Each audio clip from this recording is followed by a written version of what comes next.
We were staying at the holiday resort of Abades, which lies on the southeast coast of Tenerife, part of the Canary Islands. Looking up from the beach, we saw what looked to be an abandoned church, but it looked modern, which was intriguing. So we went to have a look-see.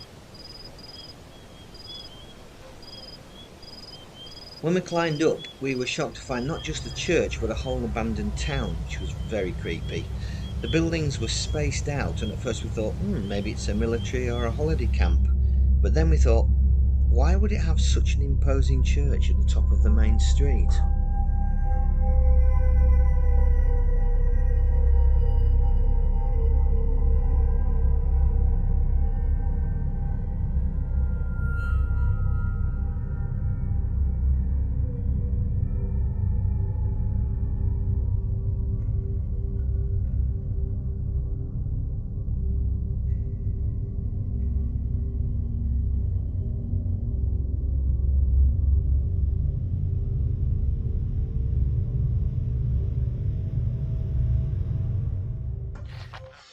We actually met a very interesting lady who told us that it was built as a leper colony because Tenerife had a real problem with leprosy between World War One and World War Two.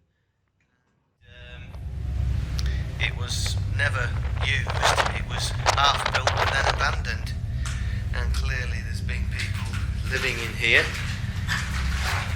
Tiles, and these were the bathrooms. It does feel very, very freaky being in here, I have to say. I don't feel comfortable at all, but these were the individual rooms, I guess. And you can still see the shower cubicles. Very, very strange. Really odd. Gives you a really weird feeling, doesn't it, Tina? Giant snail graffiti. There's some good graffiti. It's just strange. This looks like it could have been a main part of the hospital because there's lots of ceramics and just look like what the operating place is. You just don't want to know, do you, really? It's too bizarre.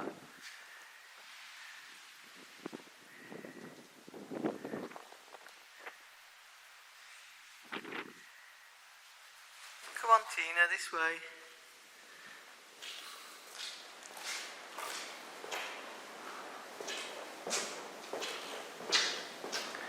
We took a little diversion down this annex. Ooh, metallic graffiti. I bet the locals come and do a "I dare you to stay here" type thing.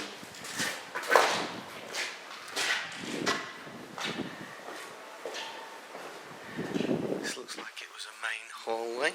I think I might, oh no. This is a big hall.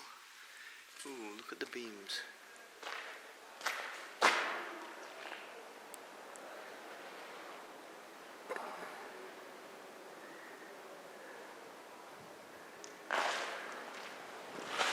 Actually quite nice tile floors.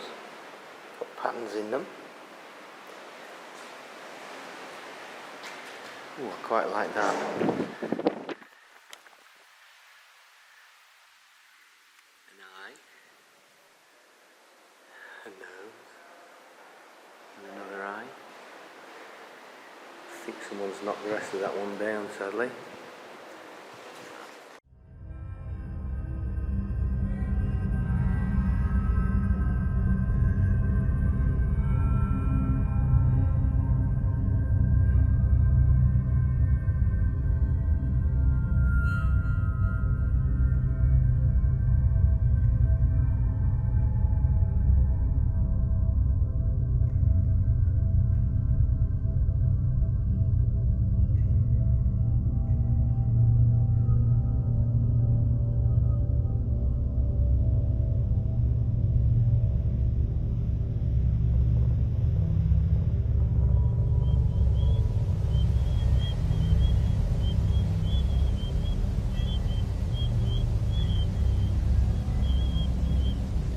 So, with the development of dapsone and a couple of other drugs, leprosy was virtually being wiped out, and it meant that this particular colony, which was only halfway through its construction, was no longer required, and it was left abandoned. It was, however, used as a military training centre, I believe, during the 60s and early 70s. And then after that, it was acquired by an Italian entrepreneur who did have plans to convert it into a holiday complex, but that has never happened.